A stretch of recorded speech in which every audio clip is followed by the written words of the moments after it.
New Aston Martin Formula One campus, due to open in just a few months' time. But tonight, it's the venue for the reveal of the AMR 23.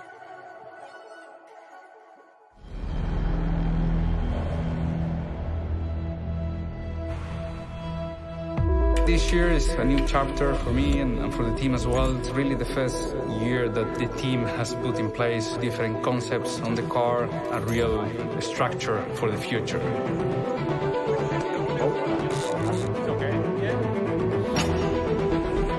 The work we're embarking on with Aramco is all focused on establishing a long-term technical legacy.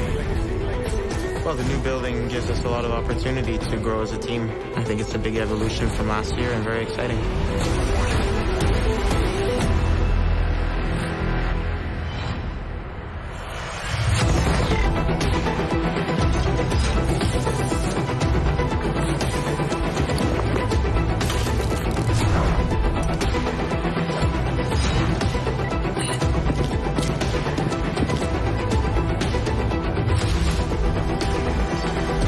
Factory is going to be a game changer, and having a partner like Cognizant is invaluable.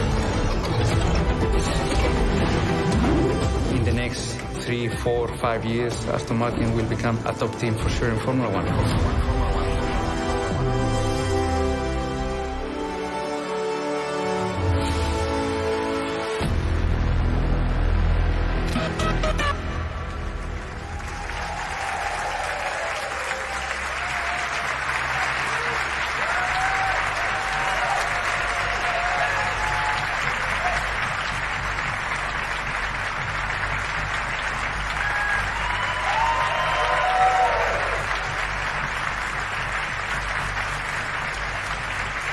Welcome to the Aston Martin Aramco Cognizant Formula One team's 2023 car launch.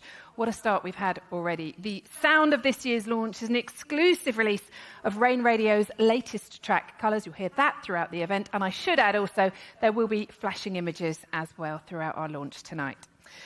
Now, we are very excited to be here at the team's spectacular new factory. This is the first building in a multi-building campus right on the doorstep of the famous Silverstone circuit. And it's due to be operational in just a few months' time. The scene is set to usher in the all-new AMR 23. There is so much energy and excitement around this team right now as it enters the next phase of its plans to shake up the order. Well, the key ingredients are coming together. There's a fresh and dynamic driver lineup that's spearheading that team. We've also got new blood across the technical and the leadership departments too. Soon, we will get to meet the AMR 23 in the flesh and the broader team around it all together in one place for the very first time. But first of all, let's welcome to the stage, please, the person behind it all, the executive chairman of Aston Martin Aramco Cognizant Formula One team, Lawrence Stroll.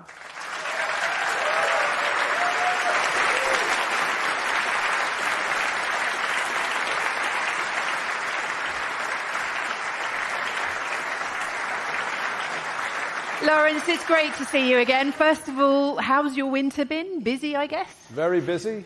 I'm pushing the guys along to build this wonderful car we're about to see tonight, and pushing the guys along at Gaydon, introducing our next generation new exciting sports cars that are coming. So it's been very exciting. Good to launch this today and see so many friendly faces as well. Yes, that's for sure. I know you've said recently you've never worked so hard as you have on this project. Just explain to us why this is so important to you and what's behind your vision. Well, this is an incredible brand. As you know, it's our 110th year anniversary. There's not too many automotive companies that could say that or have that level of history.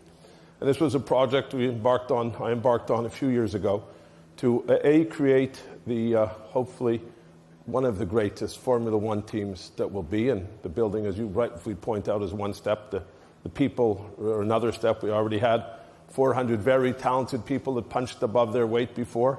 We've basically doubled that head count, and we've added this incredible facility. Nothing like it in Formula One today. It's state-of-the-art and doesn't compare to anything else that exists. And we're doing the same thing in the road car side of the business. You know, we've introduced the greatest SUV in the world in our DBX, and we're about to launch all these great new sports cars. So the passion comes from excitement. And when I get excited about something, I get very passionate. And when I get very passionate, I win. This is good to hear. This is good to hear. Also, though, your history with motorsport goes back further than maybe a lot of people realise, and it's really in your blood, isn't it? Your love for motorsport. Well, as a fan, forever. Got involved a little bit in the early 90s with Team Lotus. Understood what to do and what not to do. It was a very learned experience, and some of those lessons I've brought here. But yes, it goes way back. When you bought this team with a vision. We're here in year 3 of this journey. We're in this amazing new factory, and there's been more growth as well, hasn't there, around the team? Can you tell us a bit more about that? Yes, as I've just mentioned, we've basically doubled the headcount. We've already had some extraordinary people in the business. The team was successful before I took it over, but the people we recently brought in with the people we currently had are bringing this to a whole new level. And as I say, looking forward to be fighting for world championships in the future. Formula One, like any other business, is a journey.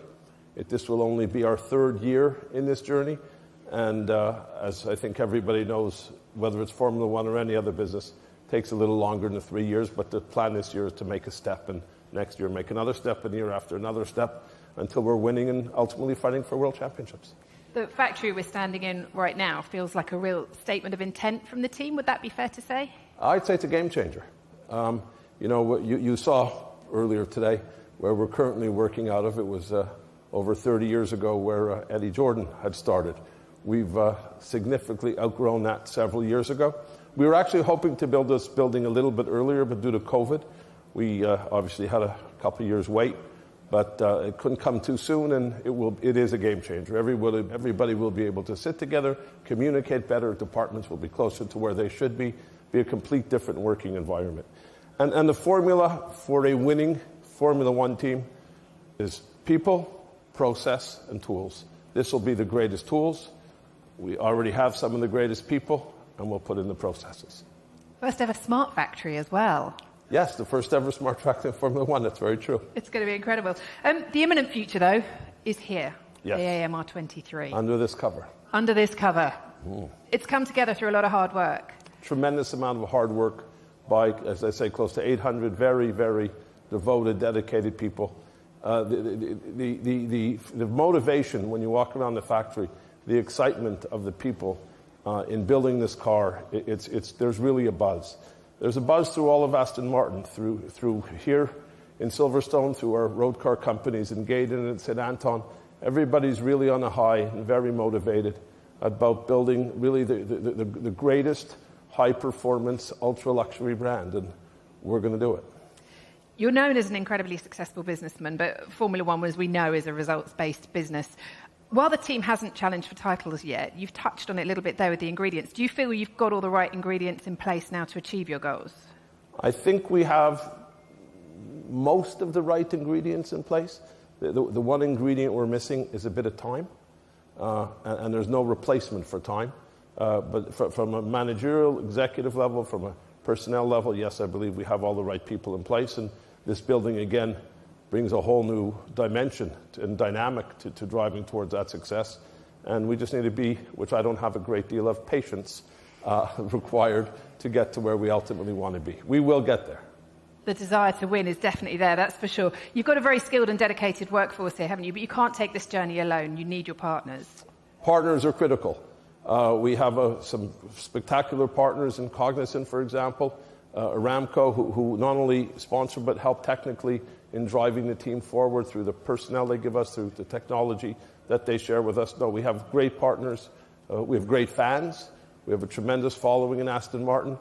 And really, since Aston Martin has come back to Formula One, we're going back to our roots, the level of fan engagement and the level of excitement from the younger generation, and we see it through our sales of our road cars. It's significantly improved dramatically since Aston took to the track. You mentioned it there, touched on it. It's a big, big anniversary this year, isn't it? 110 years. How important is the sport to Aston Martin in growing its legacy? It's critical. The sport has a halo-down, trickle-down effect on our road car company. It's also taking the technology out of these cars and bringing them into our road cars. You know, it's Formula One business itself is on fire. The fan engagement is spectacular. it's doing what it's supposed to do, even faster and in spades. It's in its DNA. It's in its DNA. It's bringing the DNA back to what the DNA should be. Technology, racing, performance. Lawrence, thank you so much for talking to us today. Good luck this year. Thank you, Lawrence. Thank you. Lawrence Stroll.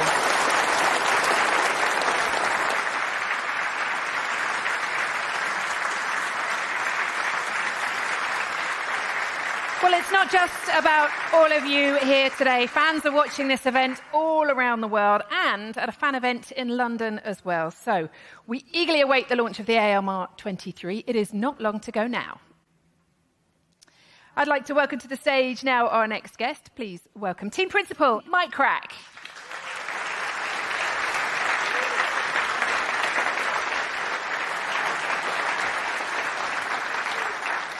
Welcome, Mike. It's good to see you. And I always ask, how's your winter been? But for you, I imagine it was pretty busy and maybe not much time off. Not much time off, you're right. I got my first Silverstone winter this winter, so it was not only busy, but quite wet and cold as well.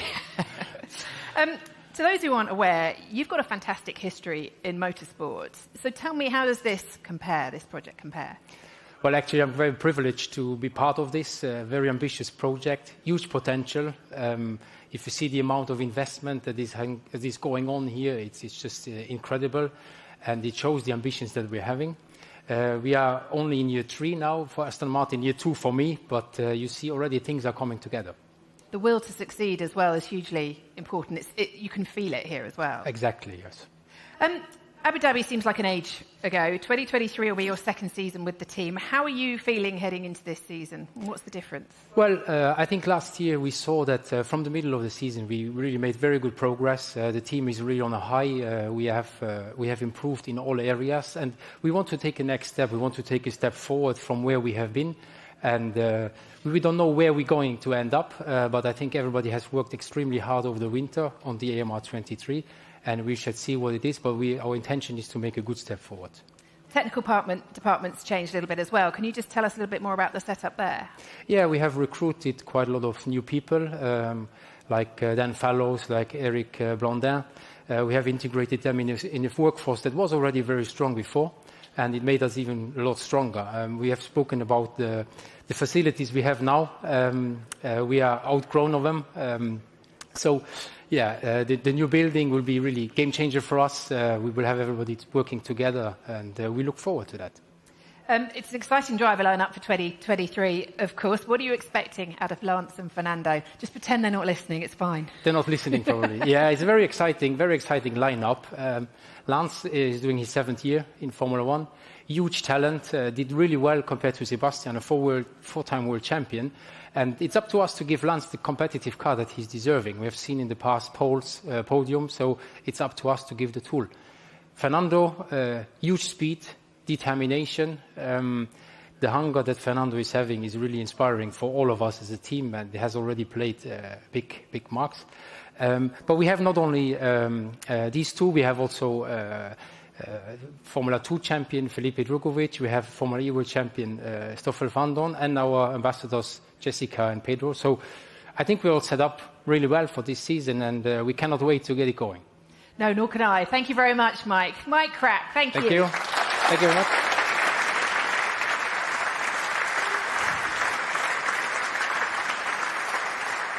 Well, as we mentioned, there is a new driver lineup this year who make up part of a wider squad that epitomise the passion, the energy and the purpose of this team.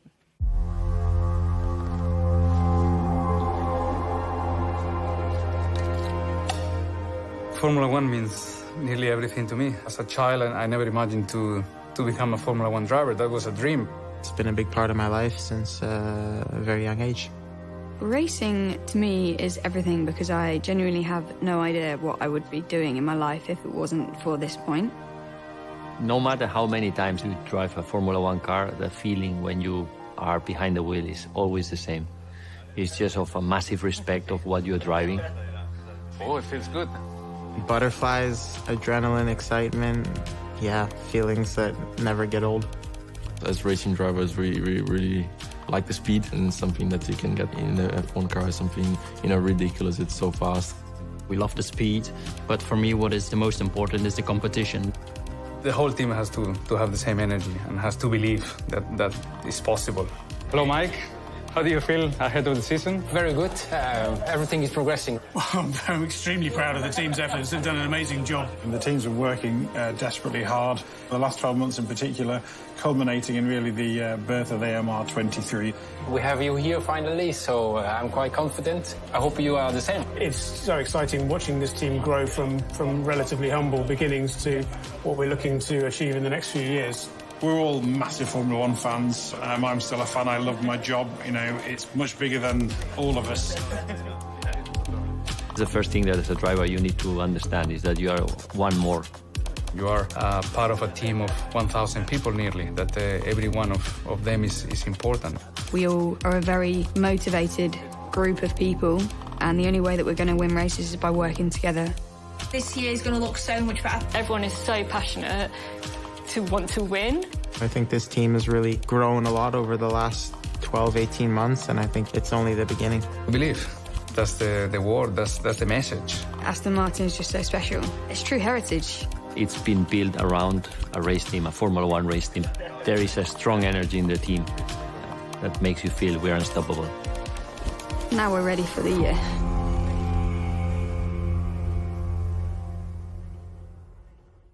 Well, it's not just the driver squad. More than 700 great men and women, both at the track and at the factory, who make it possible for the team to go racing around the world, have poured their hard work and their energy into the AMR 23. Are you ready? Let's see it.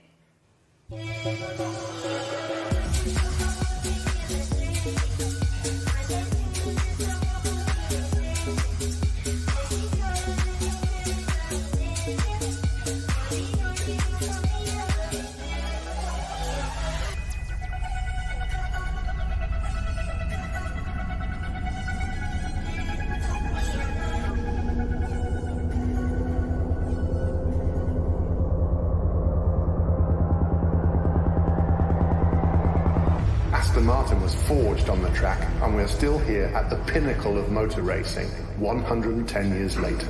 It marks a real beginning of a new chapter in our story. There's new energy. You know, it really seems like the pieces are starting to fall into place. We have left no stone unturned. I'm super motivated. This is probably the biggest project of my life. Supporting each other and trying to improve every day. It's a very exciting time in the team, working so hard every day. It's just the grounding that the team needs to move forward. We've created a collaboration that spans the factory floor to the checkered flag. With the advancements in tech, new personnel, and then of course with the new factory, where that's going to take us in the future is really exciting. A striking car with a striking colour.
Well, Lance, Fernando, nice to see you both. Hello. What do you think, Lance? Yeah, It's cool. Fernando, hopefully it first drives as good as it looks. Well, they say if it looks good, it's going to be quick, right? Yeah, we'll find out in a couple of weeks, but very exciting. It looks great. It's always an exciting day to see the car for the first time. Fernando, your thoughts? Yeah, it looks great. It looks amazing. So yeah, we just need to make sure that it's fast. It's up to us now on every race we can. And I can't wait to put the hands on the steering wheel. Lars, how was your winter? We saw you've been skiing. Enjoy that? Yeah, it was fun. I had a nice winter training. Yeah, spent a bit of time away with some friends and ready to get back to racing. Refreshed and ready to go. And Fernando, this is the start of a new chapter for you this year. How's it been getting to know your new team? Yeah, it has been quite amazing, to be honest. You know, the last few months we've been in contact, and obviously from January I've been here in the factory, some simulator sessions, meeting new people, and yeah, also visiting the new facilities that they will be ready soon. And yeah, I feel this energy, a lot of things going on in the team now. New people that joined the technical department last year, this new factory, new wind tunnel soon, new driver. So everything is good, and yeah, I can't wait to drive, as I said.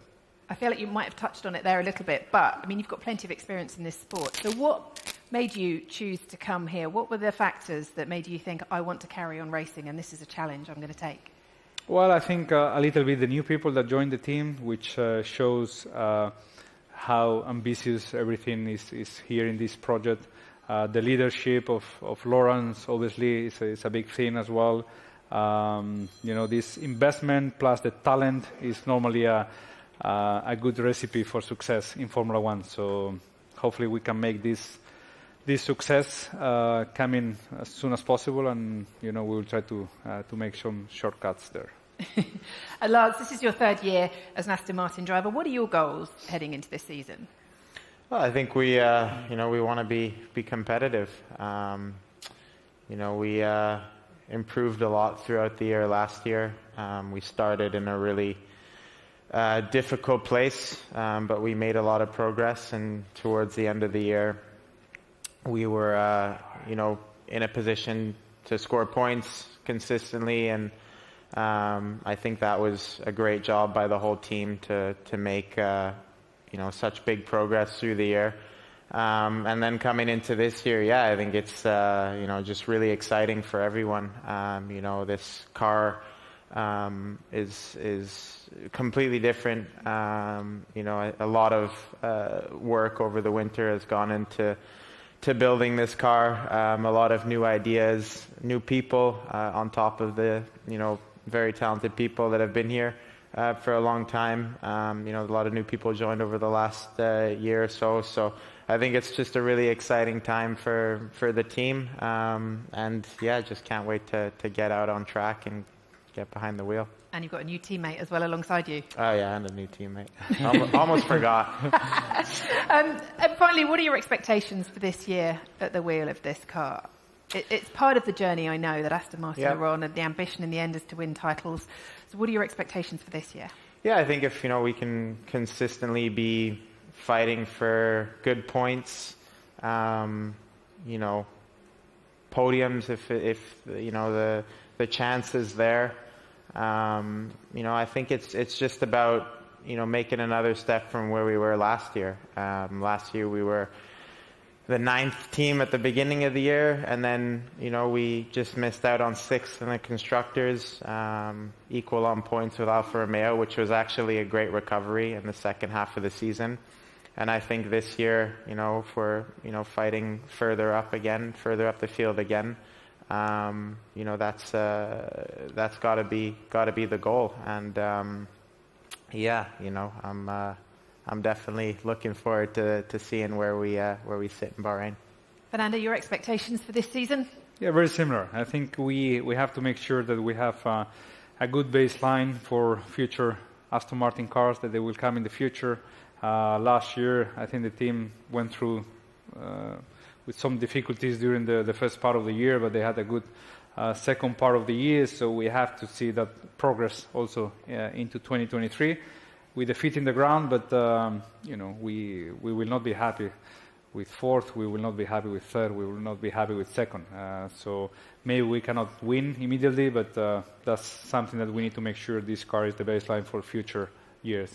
Great stuff. Thank you very much. We have a question now. A very special group here today, standing just in front of me, have joined us from Raspberry Pi, a Cognizant Global Philanthropy and Outreach Programme grantee, Silverstone UTC, and from the Aletto Foundation. And I believe Crofty has somebody who'd like to ask you guys a question. I definitely do, Rachel Brooks. We have our friends from Silverstone UTC who say the car looks beautiful. Amazing, beautiful. From Raspberry Pi, which is a computer technology charity, the car, Noah, looks... really pretty. Really pretty. This is great. It's a good start. Now we've settled on that, we have a question for one of our drivers. It's all yours. For Lance, growing up, who was your biggest idol? Michael Schumacher. Good choice. Yeah. No, it's, you know what, I was just a fan of the sport growing up. I loved racing.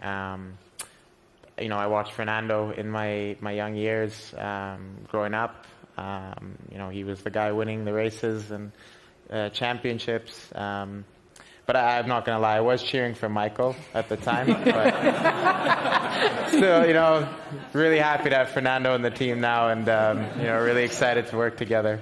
Yeah.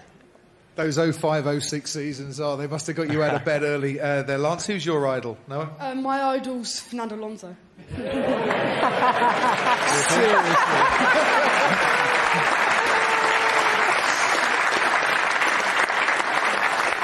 Can we get an autograph later? Of course. Do you still get Lance's autograph? You do, don't you, as well? He'll get yours too. The rivalry begins. Great stuff. Noah, well done. Thank you very much. Thank you, Crofty, as well. Thank you very much, Fernando and Lance. We look forward to seeing you take this beauty out onto the track at testing in Bahrain in just a week's time. And thank you for your time for the time being. Fernando Alonso and Lance Stroll. Thank you.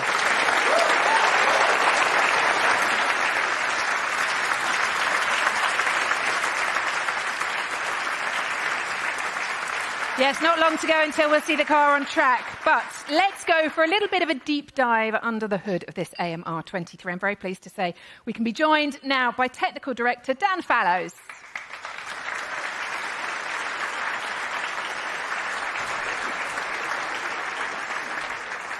Dan, good to see you, responsible for delivering this for those two to drive. But you're a recent hire at the team, having joined last year. So what's been the biggest change to this year? Well, I think you can see that the car is very, very different from last year. We're around 95% of the car is actually completely different from AMR 22. We went into this year, this development phase, trying to be bold, trying to be aggressive, and trying to take on the lessons from last year. As Lance alluded to, we did make quite a bit of progress through AMR 22. We wanted to make sure that this is a sensible evolution of that, but it also gives us a really good platform to develop on. But at the same time, to make sure that it was aggressive, that we did take on, you know, give a big challenge to all of the engineering team to make sure that they really push themselves. And I think you can see that in the design of the car. Last year's regulation changes kind of left it wide open in terms of the interpretation of those regulations, and that caused quite a few teams problems in terms of which route they would take with that. So how have the team countered that this year, and how have you adapted to the small regulation changes that have come in? So I think firstly on the 22 regulations, you can see that, you know, the cars were very different last year, obviously from 2021, but, you know, they were very different from each other. There were a lot of different interpretations around the rules.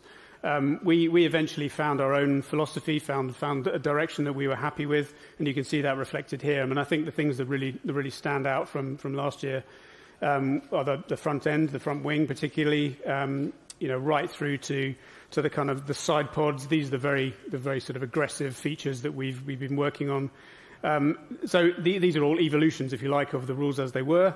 The new rules that have come in for this year, they're not particularly big, and I think visually, you know, a lot of the cars will be quite similar, but there are some fairly significant features for us.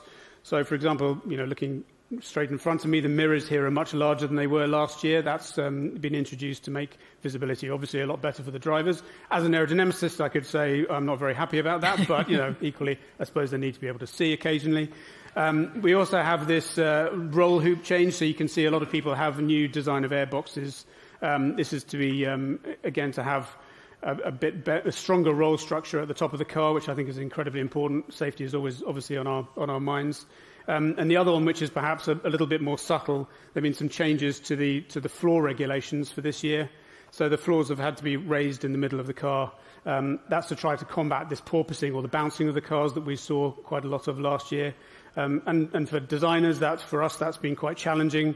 That was obviously a bit of a reduction in the downforce on the car, which we had to combat that. So not only did we have to make a big step on last year's car, but we also had to contend with this reduction in downforce that we got as a result of that. But hopefully what we'll see is that not only are the cars equally exciting to watch, but we don't see this problem that the drivers have with the bouncing as well. Yeah, it looked painful last year, I'm not going to lie. It did. The team's moving here to this fantastic factory later this year. What will this bring you as you continue to try and develop this car throughout the season? Well, I think the phrase "game changer" has been used a few times, and I'd completely agree with that. From a design perspective, we are spread across multiple buildings. Some of the teams that I don't work with directly day to day, but do work with, quite often, are spread out across the various buildings we have. They're all going to be brought under one roof, and I think in terms of collaboration, being able to work together to have those sort of creative discussions, that's incredibly important for us. But for the rest of the business, being all under one roof, essentially, or three roofs, if you're being technical about it, that is a huge thing for us to be able to have the manufacture of the car done on site. We are also going to have our own wind tunnel, which, from a point of view of the technical side, is incredibly beneficial to us, and we can't wait for that to come online. I've got a question now, actually, from one of our Aramco guests, Aramco employee, Ahmed Ibrahim. He wants to know, we saw a huge amount of development for the AMR 22 last year, particularly in the second half of the season. So, how much of this launch spec car do you think will still be there at the end of this season? Well, that's an excellent question. I think, this is a fundamental basis for the development we'd like to do. It is definitely a step on last year's car, but we always see that this is a platform to keep developing on. I would say, you could expect up to 2/3 of the car to be different by the time we get to the end of the season. It's as much of that. I mean, we're always looking to be ambitious about the changes that we make, and, so I think we need to look at it. By the time we get to the end of the season, we'd be looking back on this car and thinking, oh, that looks so old now. So we all think your job's done when it gets to launch, but actually it's only just started. Oh, no, it's very, very much the beginning. All right, Dan, thank you so much for joining us. Thank you. Dan Fallows.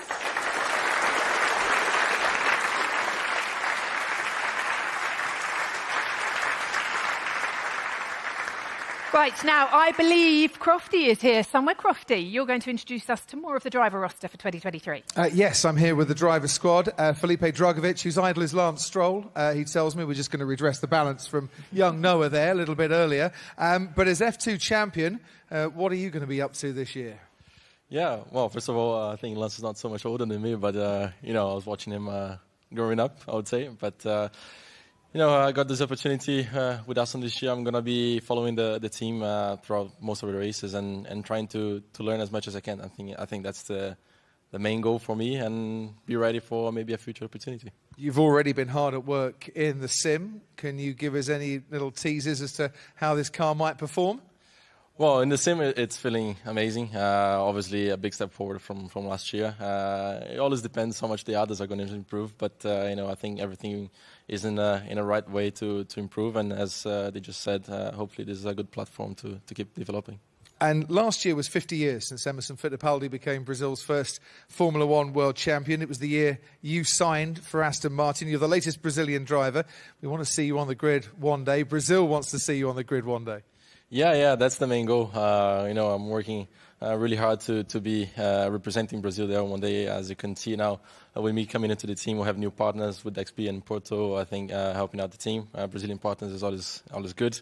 And I'm working really hard to be there one day, and hopefully I can, represent Brazil there. And whilst you and Stoffel Van Dorn will share the reserve driver duties, Jessica Hawkins as team ambassador and also driver development. What are you going to be doing working with the team this year? Much the same as my previous 2 years. So this is my third year with the team. I'll be working closely with Pedro as well. It's great to be working with some new faces. But it's great to be part of a developing team, a team that are very hard working, and I'll be learning as much as I can with the team, and it's great to have access to the simulator now. So I had my first go on the simulator last year, which was amazing. So yeah, working hard behind the scenes. How much, and this is now the third year with Aston Martin, how much has that aided you working alongside Lance, Sebastian last year, Fernando this year, Pedro you mentioned, and of course Felipe? Yeah, I mean, a Formula One car is quite different to the cars that I've been racing the last few years, although they're very similar and they take similar pieces from the puzzle. They're really quite different. But there are so many other things that I can be learning, like processes, communication, the things engineers and all the drivers look for in their processes and the way they go about things. So yeah, whilst they're not directly the same, there are so many similarities. So yeah, I can learn a lot. Now, 1998, you were not even thinking about racing at that stage. Yep, 3 years old. Slightly older, 13 I think at the time, Pedro de la Rosa. You were a test driver here at Silverstone for Jordan. Place has changed a little bit since you've come back. Yeah, what are you trying to say?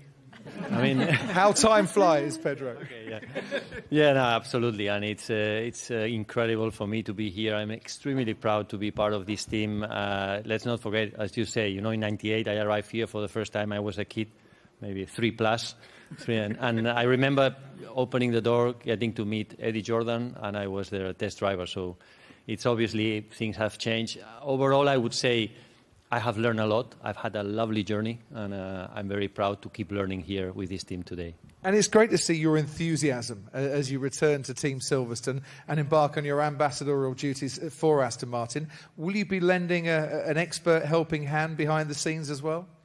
Well, I have to be honest. I think Lance and Fernando don't need any help from me, from an old dog. They're so good. They're so, just above my level, to be honest. So, but in any case, I'm here. I'm willing to help the team in many other aspects like communication, PR, marketing events. So here I am, and I hope to do a good job for them. And you know Fernando quite well. I mean, he's got his arms folded. He's trying to ignore you for the moment. But what sort of a driver are Aston Martin getting for this year and next? Well, I'm glad you asked this question and that he's not listening to me right now. He's a competitive animal, I mean, Fernando is always a reference to all of us, and every day you spend with him, you learn something new, and that's really invaluable. And that's why I think together with Lance, they will be a super strong pair. I'm sure Lance will learn a lot from Fernando. He will grab all that experience in his toolbox and apply it efficiently. So I think that they really will get on very well. They will be a very strong pair, and we will have fun with them as well. I think we certainly will. Now, either the lights are a bit strong here, or you just made Fernando Alonso blush a little bit, because he's gone a little touch red, which could be a world first. He's saying no, but can't deny it on the rosy cheeks. On that bombshell, we'll hand back to Rachel. Crofty, thank you very much. Thank you, Crofty, Felipe, Jess and Pedro. Now, before we finish today, I'm sure we've all been incredibly moved by the terrible earthquakes in Turkey and Syria. And there are several staff members that work at Aston Martin F1 whose communities back home have been affected. And so today, in support of them, we have launched a fundraising campaign to support the Disasters Emergency Committee appeal. And we would love you to join us if you can and donate anything you can towards it. The details are on all of AMF1's social channels, and they'll also be on the screens here at the end of today. So thank you in advance for anything you can do to help.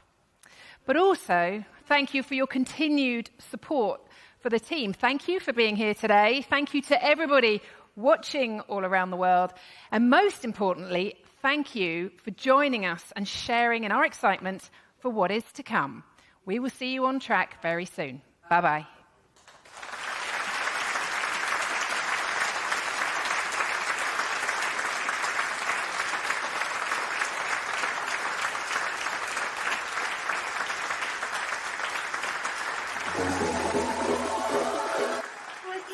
What?